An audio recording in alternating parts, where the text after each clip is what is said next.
I'm trying to see how I want to do this. So we have our tier list here. Let's go over it real quick. So at the very bottom, we have obviously F. We then have D. We then have C, B, A, S. And then we have a special tier, David. David, do you want to explain what the SS tier means? Yes, I will explain the SS tier. So, as we all know, sometimes death takes one's political opinions and turns them over on its head. I know many a lifelong conservative who, after death, suddenly voted Democrat. Sorry, I don't know why I'm laughing. Okay, keep going. Sorry. Like those undead Democrat voters, our dear friend, Dr. Seuss, a.k.a. Theodore Geisel. I should have said that in the other way around because Theodore Geisel is actually his name. But yeah.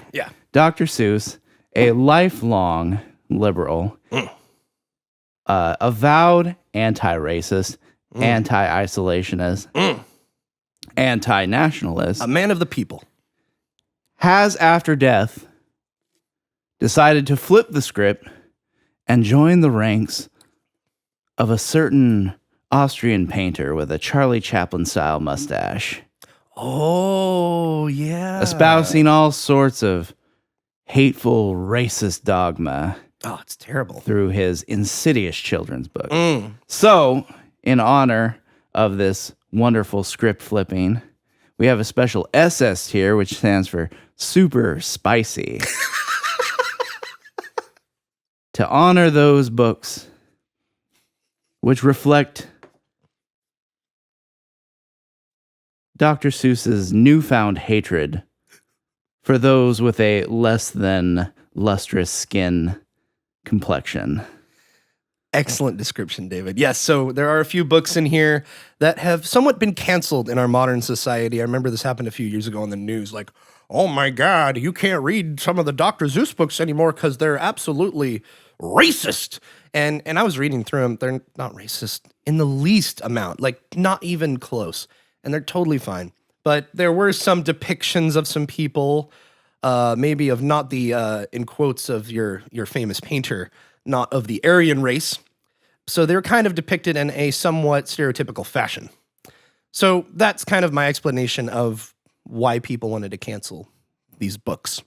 And like your painter man, they wanted to get rid of them. So they did. In fact, it was very hard to find a lot of these books. If you look online, I think I looked up Mulberry Street. Or it was either Mulberry Street or I Ran the Zoo, but one of those was like $200 on Amazon because you just can't really find it anymore. And the only people who are left that have it want to jack up the price. So there were a few I was like, that's whatever. That's fine. There's one where I'm like, it's kind of, yeah, I kind of get it. But I'm like, you don't cancel stuff over this. This was a different time period. The man was born, I think, in 1890 something, David? So, or was it 1904? I think it was It was like 19.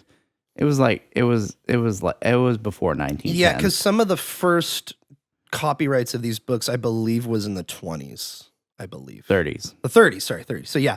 So and some of the more famous ones as we go along were actually in the 50s and 40s. So these are old books, guys. Just so you know.